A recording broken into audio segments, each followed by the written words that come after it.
18 years old, sold for a dairy cow.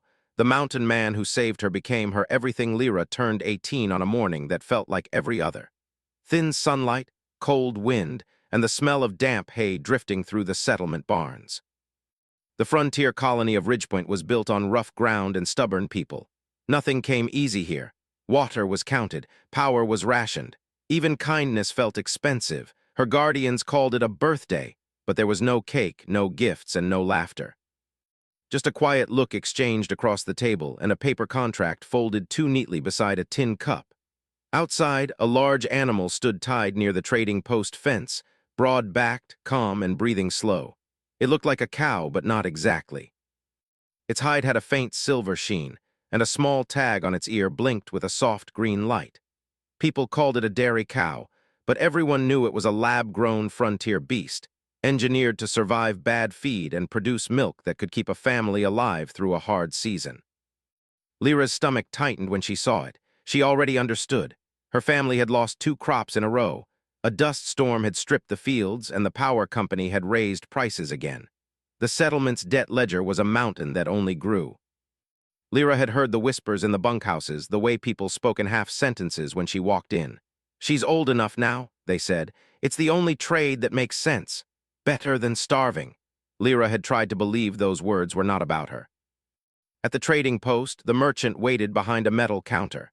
His coat was clean in a place where nothing stayed clean. A drone hovered beside him like a silent assistant, its lens tracking every movement. The merchant's name was Varick Hale, a local agent for the company that controlled Ridgepoint's supplies. Hale smiled too easily, as if this was ordinary business. "Ready?" he asked, tapping the contract. Lyra's guardian, her uncle by law, not by love, nodded quickly. "We don't have a choice." Hale slid the paper forward. "Sign here and here, confirm transfer." Lyra stood one step behind them. Her hands were clenched so hard her nails pressed into her palm. She wanted to speak, to shout, to demand why her life could be written onto a sheet of paper like a shipment of grain. But the room was full of people, and the silence around her felt thick and heavy, like it was daring her to break it. Hale looked at her. "You're 18, yes." "Adult under colony law," Lyra forced herself to answer. "Yes, good," Hale said smoothly. "Then your signature is required as well." A stylus was offered like a weapon wrapped in politeness. Lyra stared at the line with her printed name. Her chest felt tight. She glanced at the window, at the dairy beast outside, at the rope tied around its neck. That rope was visible. It was honest. This contract felt worse because it pretended to be normal. Her guardian leaned close. "Lyra, we need the cow, we need the milk. If we don't get it, the younger kids—" "Don't," Lyra whispered. "Don't use them." He flinched, but only for a moment. Then he hardened again. "We can't feed everyone, this is how it is." Lyra's mind raced. The colony was harsh, yes, but there were rules, there were councils. There were laws meant to protect people from being treated like property. So why was this happening in a public room with no shame at all? She lowered the stylus, barely touching the paper. That was when the trading post door opened. Cold air swept in, sharp and clean, carrying snow and mountain pine. A tall man stepped inside, wearing a rugged coat stitched from weatherproof fabric and old leather. His boots were worn. His gloves looked patched more than once. He moved like someone used to narrow ledges and sudden storms. Everyone in the room noticed him. Some people looked away quickly, others stared like they were seeing a ghost. Lyra heard a whisper behind her. "That's Rowan. Rowan Vale, the mountain man. He lives past the ridge where the signal dies. They say he pulls salvage from old crash sites. They say he doesn't talk to anyone." The man's eyes swept across the room. They were calm but sharp, like a hunter who sees tracks others miss. He looked at Hale, then the contract, then Lyra's stiff posture. Rowan spoke in a steady voice. "What's the deal?" Hale's smile stayed in place, but it lost warmth. "This is private business."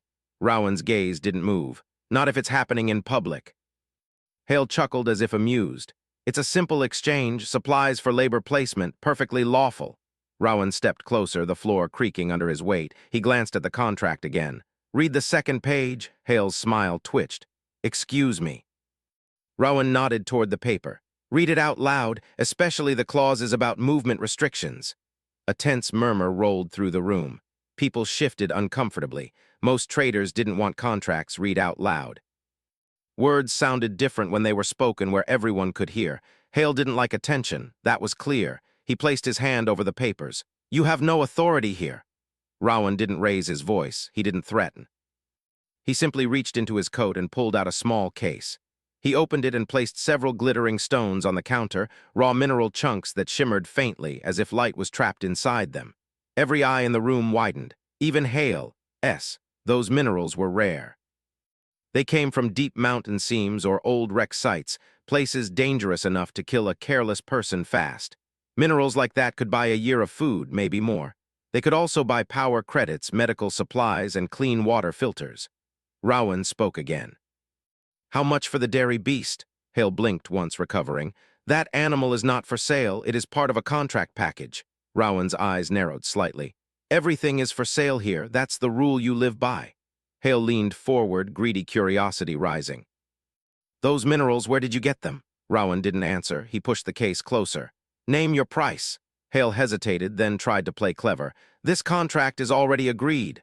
Rowan looked at Lyra, not with pity, but with something steadier, recognition. Like he could see a person, not a deal. He said to Hale, "If she signs, she's bound. That's what you want." Hale's grin returned, smug now. "It's lawful labor. She will be housed and fed." Rowan's voice turned colder. "And controlled and restricted. And you'll call it lawful so you can sleep at night." The room went silent again, but this time it was a different silence. People were listening. Rowan tapped the contract with one gloved finger. "Remove the movement restrictions, remove the ownership language. Make it a standard employment agreement she can leave at any time, or I take this case and walk out." Hale's jaw tightened. He looked at the minerals, he looked at the watching crowd, he calculated. "Fine," Hale said, forcing the word out. "But the settlement still owes the company. This doesn't erase their debt." Rowan nodded. "It pays today's trade. Debt is a separate fight." Hale grabbed the contract and pulled up a digital page on his terminal. His fingers moved fast, rewriting terms, cutting the worst parts, making it look clean and legal. Then Rowan did something unexpected. He slid a second document across the counter, a personal contract, simple and clear. Hale frowned. "What's this?" Rowan answered, "Transfer of guardianship rights to me for 1 year. She's free to leave at any time. No penalties, no restrictions, full adult rights. The council can review it if they want." Hale's eyes narrowed. "Why would you do that?" Rowan didn't flinch. "Because I can." Hale stared at Rowan, then at Lyra, then at the minerals again. He signed quickly, like he wanted it done before the room changed its mind. Lyra's guardian looked shaken, angry, embarrassed, all mixed together.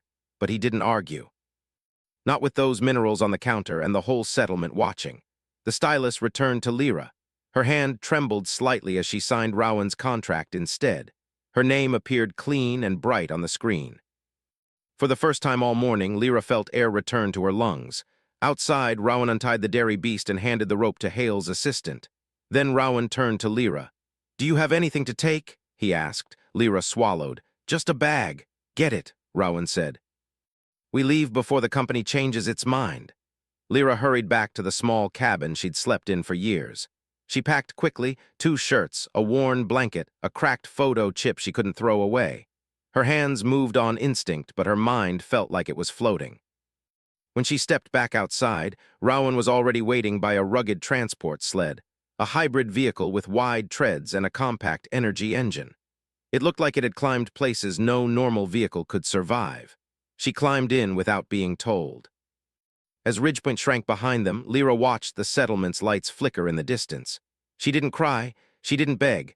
Her body was too tired for that. Rowan drove toward the mountains where the sky turned darker and the wind grew sharper. After a long stretch of silence, Lyra finally spoke. "Why did you do it?" Rowan kept his eyes on the rough trail. "Because that wasn't a fair deal." "That's not enough," she said quietly. "No one does something like that for nothing." Rowan's jaw tightened. "You're right." "It's not for nothing." Lyra waited, bracing herself. Rowan continued, voice steady. "It's because I've seen what the company does when people are desperate, and I'm tired of pretending it's normal." Lyra stared at him, unsure what to feel. Relief, fear, hope, suspicion. Maybe all of it. The wind howled as they climbed higher. Above them, a faint buzz moved through the clouds like a distant insect, too far to see clearly. Rowan's eyes flicked upward for a second. Then he pressed the accelerator. They disappeared into the mountains, toward his hidden home, toward the unknown, and toward a future Lyra could not yet imagine. But somewhere behind them, the company had noticed the change in the ledger. and it did not like losing what it believed it owned. The mountains felt like a different world compared to Ridgepoint. Cold air moved across the high ridges like a living thing, sharp and clean. Snow rested in narrow lines along the cliffs, glowing faintly under the pale morning sun. Rowan's transport sled climbed slowly along a narrow path carved into stone, its engine humming low and steady. Lyra held tightly to the side rail as the ground dropped away below them. She had never traveled this far into the mountains before. Most settlers avoided this region. They said storms came without warning and strange creatures hunted silently among the rocks. Rowan drove with calm confidence, steering around sharp turns without hesitation. He didn't talk much. The silence between them felt heavy at first, but not uncomfortable. It felt like space, like he was giving her time to breathe. After several hours, the trail widened and revealed a hidden valley surrounded by tall cliffs. In the center stood a ranch unlike anything Lyra had expected. From a distance, it looked simple wooden structures, fences, and storage sheds. But as they moved closer, she noticed solar panels folded into the roofs, energy lines buried underground, and small sensor towers standing like quiet guards around the property. Rowan stopped the sled near a barn built from reinforced metal and old timber. "We're here," he said. Lyra stepped down slowly, her legs stiff from the long ride. She looked around, unsure what to say. The air smelled clean, mixed with hay and something sweet she couldn't name. A large alien grazing animal lifted its head from the field and stared at her.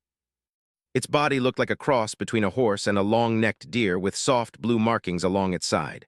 Rowan noticed her surprise. "They're calm," he said, "as long as you don't run." "I wasn't planning to," Lyra answered quietly. He nodded once.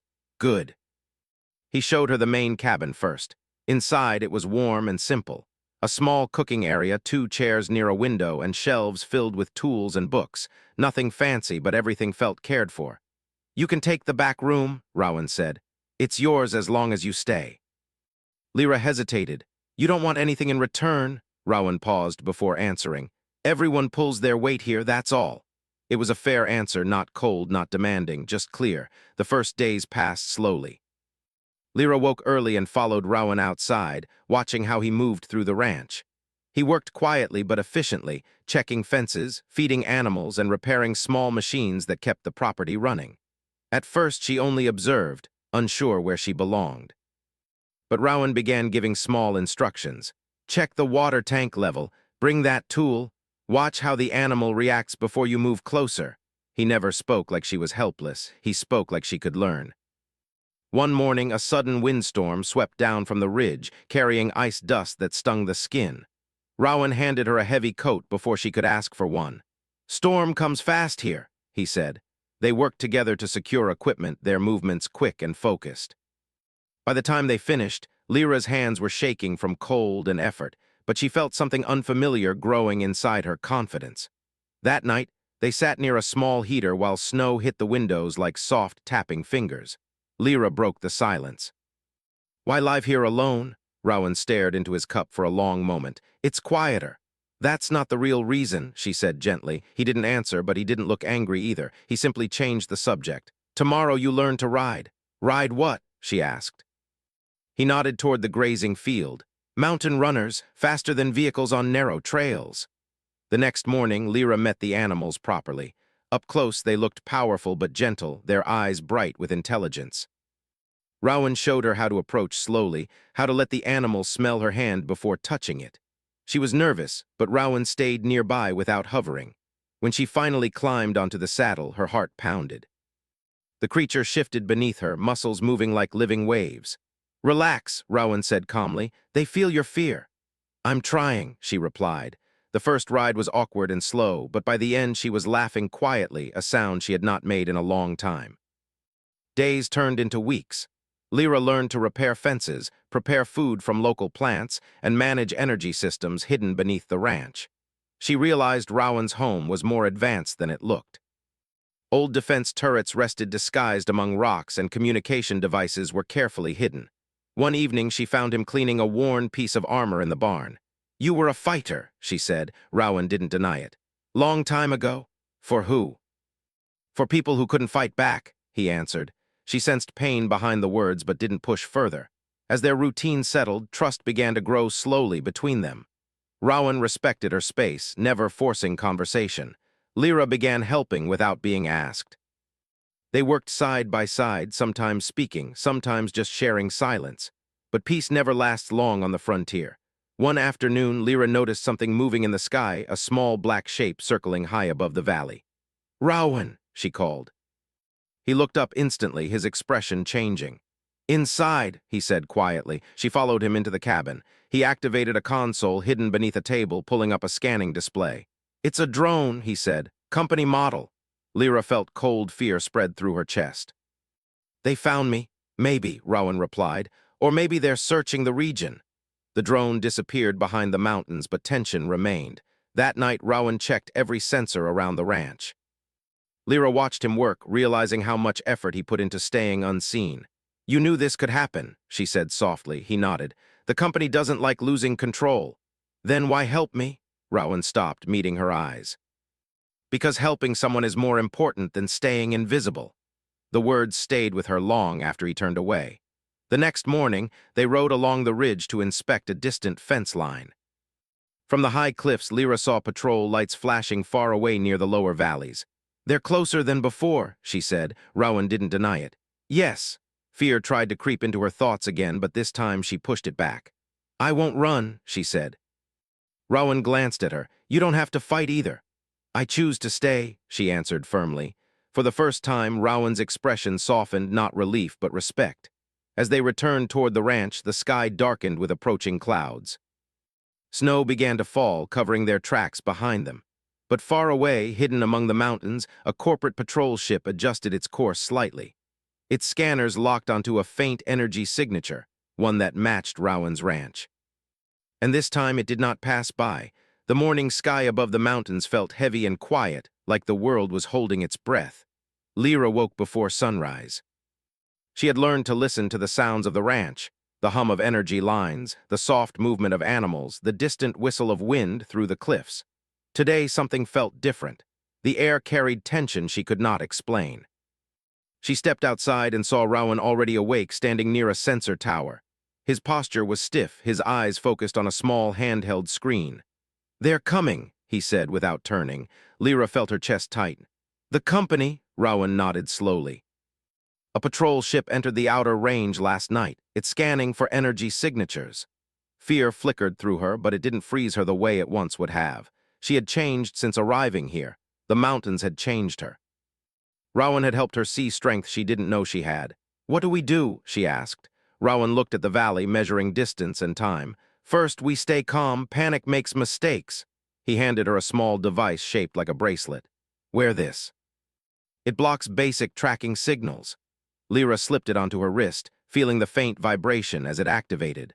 Rowan moved quickly, shutting down certain power systems and lowering energy output across the ranch.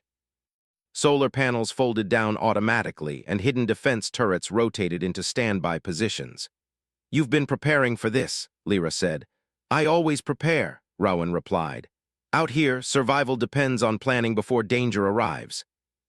They spent the next hours securing supplies and checking escape routes. Rowan showed her narrow paths through the cliffs that could only be crossed by someone who knew exactly where to step. "If we need to leave," he said, "these trails keep us hidden." Lyra listened carefully, memorizing every detail. By midday, the sound came, a deep hum echoing across the mountains. A shadow passed over the ridge, followed by a sleek corporate patrol ship gliding through the sky like a silent predator. Lyra's heart raced. Rowan watched calmly, but his eyes were sharp. "Inside," he said quietly. They moved into the barn where Rowan activated a concealed panel. A holographic display appeared, showing drone signals spreading across the area. "They're mapping terrain," he said. "Looking for anything unusual." "Like us," Lyra whispered. "Yes." For a long moment they stood silently, listening to the distant sound of engines. Lyra swallowed. "You could send me away. If I leave, they might stop searching." Rowan shook his head immediately. "No." "You don't even hesitate?" she asked softly. "No," he repeated. "You are not something to trade or abandon. We face this together." His words filled her with unexpected warmth and courage. Soon small drones began appearing in the sky, moving like dark birds. One drifted close to the ranch, scanning the ground. Rowan grabbed a rifle from the wall, but he didn't aim immediately. Instead, he activated a signal jammer hidden beneath the barn floor. The drone's lights flickered, confused, before drifting away. "That won't work forever," he said. Lyra nodded. "Then we make it count." The next hours became a test of skill and patience. Rowan guided her through defensive strategies, triggering rock slides along certain paths, placing reflective panels to confuse scanners, and masking heat signatures using natural terrain. Lyra moved quickly, following instructions with growing confidence. She was no longer just someone being protected. She was helping protect their home. Late afternoon brought new danger. A transport shuttle descended into the lower valley. From the distance, they could see armored figures stepping out, spreading across the terrain in search patterns. "They're serious," Lyra said. "Yes," Rowan replied quietly. "They want you back." Anger sparked inside her. "I'm not property." Rowan's voice softened slightly.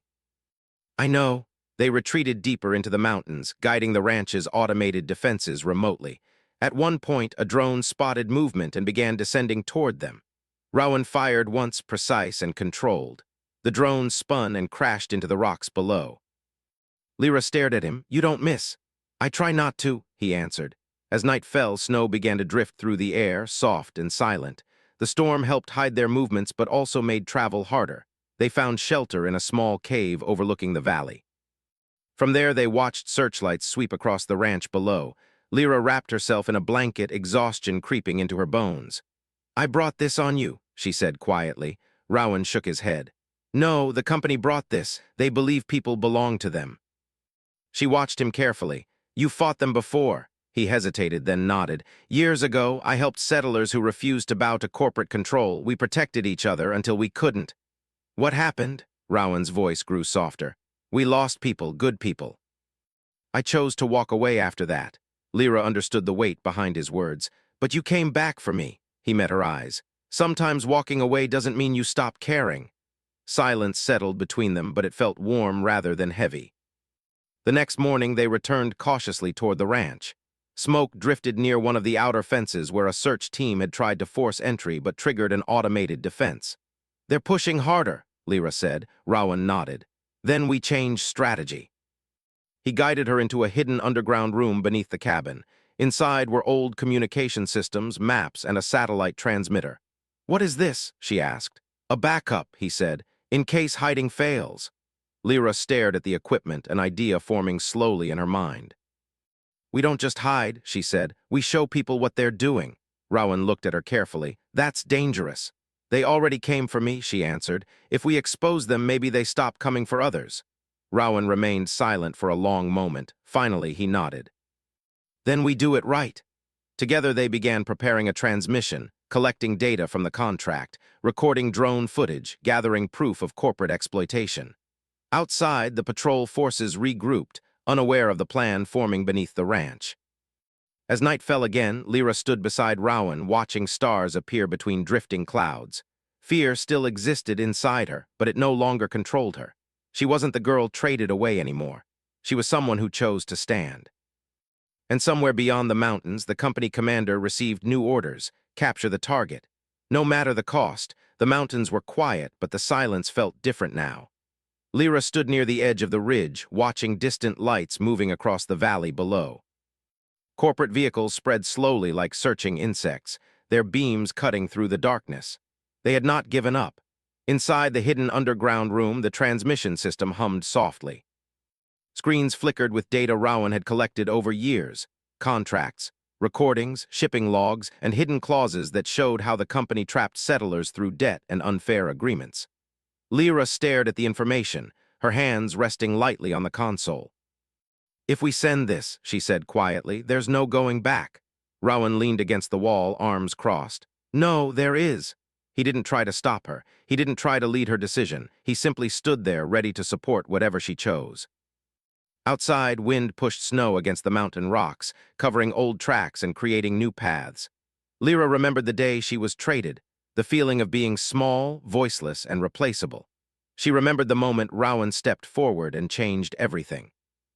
Now she had a choice, and she refused to be silent again. "We send it," she said firmly. Rowan nodded once. They worked together quickly. Lyra organized the files, recording her own statement explaining what happened at Ridgepoint and how the company used hidden contracts to control people. Her voice trembled at first, but grew stronger as she continued. "This message is for all frontier settlements," she said into the camera. "You deserve to know the truth. No one should be treated like property." Rowan activated the satellite uplink. The old system took a moment to respond, lights blinking slowly before stabilizing. "Signal ready," he said. Lyra hesitated only a second before pressing transmit. The screen flashed. Data streamed into space, racing beyond the mountains toward colonies across the frontier. A heavy silence followed. "It's done," she whispered. Rowan allowed himself a small breath. Yes, but victory did not come immediately. Outside, engines roared louder. "They detected the signal," Rowan said. Through the window, they saw the patrol ship turning sharply toward the ranch. Lyra's heart pounded, but fear did not freeze her this time. "What's the plan?" she asked. Rowan smiled slightly, a rare expression that showed both calm and determination. "We buy time." They moved quickly, activating defensive systems hidden across the property. Energy barriers flickered to life, and automated turrets tracked approaching drones. The first wave arrived fast. Small attack drones descended, scanning aggressively. Rowan fired carefully, disabling them without unnecessary damage. Lyra monitored the system, guiding power to critical areas. "You're doing good," Rowan said. She nodded, focused. A shuttle landed near the outer fence, releasing several armored agents. Their movements were precise and trained. "They're coming on foot," Lyra said. Rowan grabbed his rifle but paused long enough to look at her. "Stay inside if it gets dangerous." She shook her head. "I stay with you." He didn't argue. Together they moved outside, using natural rock formations for cover. Snow swirled around them as searchlights swept across the ranch. The confrontation felt intense but controlled. Rowan avoided direct conflict when possible, guiding the agents into areas where automated defenses slowed them down. Lyra used the console remotely to trigger distractions, opening gates, activating loud noise emitters, and shutting down lights to confuse the attackers. Minutes felt like hours. Then something changed. The patrol ship above suddenly pulled back slightly. Lyra noticed first. "Rowan, look!" New signals appeared on the radar, incoming transmissions from multiple settlements responding to the broadcast. Emergency alerts spread across corporate networks, forcing the patrol team to pause. Orders shifted. The company could no longer act quietly. Too many people were watching now. The agents retreated toward their shuttle. Rowan lowered his rifle slowly, watching until the ship lifted into the sky and disappeared beyond the mountains. Silence returned again. Lyra's legs felt weak as relief washed through her. "They're leaving." "For now," Rowan said. She laughed softly, not from humor, but from the sudden release of tension. They walked back toward the cabin together. The ranch looked scarred but still standing. Snow began falling gently, covering signs of battle like the mountains themselves were offering rest. Inside, they sat near the heater, both exhausted. "You changed everything," Rowan said quietly. Lyra shook her head. "We changed it." He didn't argue. Days passed, and messages began arriving from other settlers thanking them for exposing the truth. Investigations opened. The company's power weakened under public pressure. Life at the ranch slowly returned to normal, but it was not the same normal as before. Lyra felt stronger, more certain of herself. She worked alongside Rowan as an equal partner, helping repair fences and caring for animals. She laughed more often now, her eyes brighter. One evening, they stood together watching the sun sink behind the mountains. "I thought my life ended when they traded me," she said softly, "but it started instead." Rowan looked at her, his expression thoughtful. "Sometimes the hardest path leads to the right place," she smiled gently, "and sometimes someone shows up when you least expect it." He didn't answer, but the warmth in his eyes said enough. They were no longer strangers. They were no longer just survivors. They had become each other's home, not through ownership or obligation, but through trust, respect, and shared strength. As stars filled the sky above the frontier, the mountain ranch stood quiet and strong.